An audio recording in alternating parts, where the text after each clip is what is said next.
Sudah 60-an tahun di tanah Papua ini konflik bersenjata terus terjadi karena kepentingan investasi, eksploitasi sumber daya alam di tanah Papua ini. Apakah kita berani bersuara? Apakah kita orang Katolik, orang Kristen yang merayakan Paskah ini hanya seremonial saja? Ataukah kita harus berani bersuara seperti Yesus walaupun diadili dengan tidak adil, walaupun dijatuhkan hukuman yang penuh dengan rekayasa?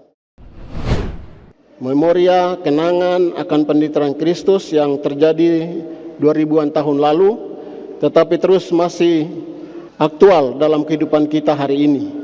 Salib adalah penderitaan, kehinaan, kesakitan yang dipandang oleh kita manusia. Kita manusia cenderung menghalaunya ataukah menghindarinya. Tetapi bagi Allah, salib adalah kebijaksanaan Allah. Itulah yang ditulis oleh Paulus. Salib bukanlah penghinaan, salib bukanlah penderitaan, tapi salib adalah cinta keutuhan Allah. Cinta yang utuh, cinta yang sempurna, cinta yang total dari Allah kepada kita manusia yang cenderung mencari kegelapan, hidup dalam gelap daripada terang. Kita manusia yang cenderung memilih kejahatan daripada memilih kasih. Spiritualitas, memoria pasionis, pantas kita terus-menerus merenungkan dalam hidup kita, dalam setiap peristiwa dan langkah hidup kita. Di sekitar kita banyak persoalan yang kita hadapi. Salib tidak hanya diri kita sendiri saja yang memikulnya, tapi Tuhan Yesus mengharapkan agar kita partisipasi dalam salib sesama. Salib sistem sosial yang menindas, yang tidak adil, yang merampas hak-hak sesama yang lain. Salib menuntut kita terlibat secara aktif memperjuangkan keadilan, kebenaran, keutuhan ciptaan, ekologi. Salib menuntut kita untuk memberikan keberanian untuk bersuara, mewakili mereka yang tertindas, yang teraniaya, yang hak-haknya dirampas.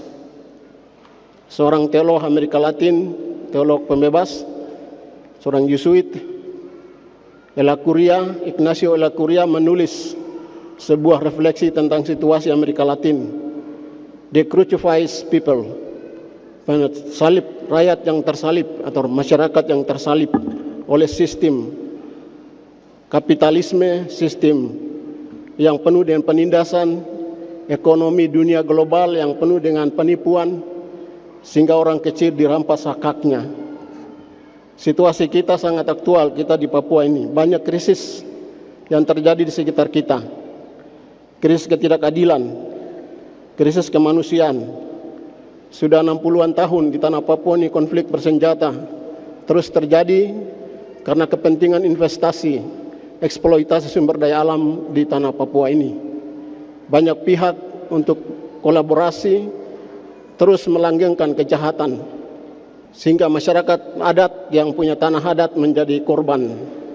Mereka banyak hilang nyawanya, hutannya diambil dengan alasan pembangunan. Dan terjadi sampai hari ini, kita akhir-akhir ini dengan PSN di Merauke, 2 juta hektar tanah masyarakat adat dicaplok demi alasan pembangunan. Masyarakat dalam waktu sekejap kehilangan hak hidupnya, kehilangan ruang hidup, kehilangan budaya, kehilangan way of life dan spiritual hidup mereka, kepercayaan alam. Ribuan binatang, ribuan spesies dalam sekejap akan habis. Apakah kita berani bersuara? Apakah kita orang Katolik, orang Kristen yang merayakan Paskah ini hanya seremonial saja? Ataukah kita harus berani bersuara seperti Yesus walaupun diadili dengan tidak adil, walaupun dijatuhkan hukuman yang penuh dengan rekayasa, tapi kita orang Kristen harus berani memikul salib itu. Kalau tidak, kita adalah Judas yang terus ikut bagian dalam penyaliban Tuhan Yesus. Mari kita berdoa karena sekian 80.000 pengungsi yang masih di tempat-tempat pengungsian di seluruh tanah Papua karena konflik investasi, konflik militer, konflik antara militer dan TPNPB. Kita harus banyak berdoa agar terjadi dialog untuk penyelesaian konflik kejahatan di tanah Papua ini. Kita adalah manusia bermartabat, manusia citra Allah, imago Dei, bukan manusia yang direkayasa oleh kepentingan-kepentingan dunia, kepentingan oligarki dan penguasa.